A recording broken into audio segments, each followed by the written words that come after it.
Младите лекари вработени во приватни здравствени ординации се шегуваат на сметка на овој оглас за вработување, во кој платата предвидена за доктор по медицина изнесува 10.000 денари, а за работното место овчар 12.000.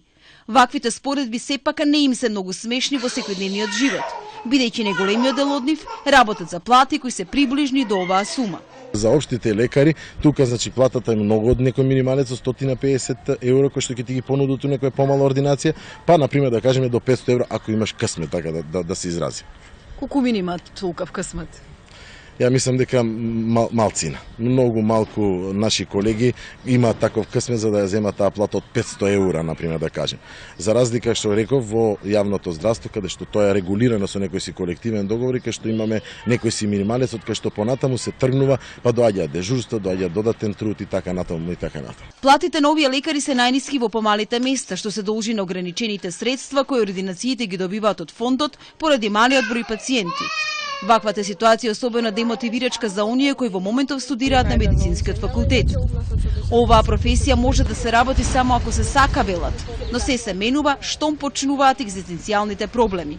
Страшно тоа како влијае на психа, како има моменти кога учиш и ќе си речеш а па зашто го правам ова, кога не знам воопшто дали ќе ми биде платено, а гледаме како професии кои што бараат многу помалку труд кај нас и се регулирани и се сигурни со осигурувања, со минимум плати одредено и така натаму.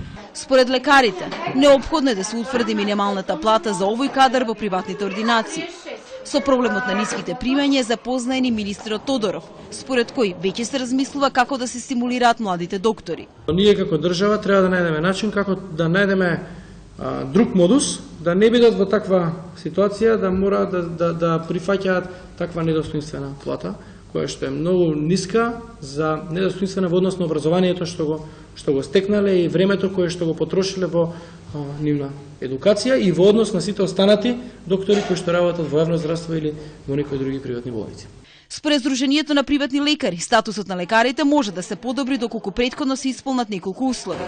Мора да се утврди пакетот на услуги, односно да се знае што му следува на секој пациент за 50 денари капитација. Пациентот да партиципира со минимален износ, но и да се осмисли систем во кој ќе се оформи здравствена индустрија, вели председателот на Сдруженијето Лилија Чолакова Дервишова.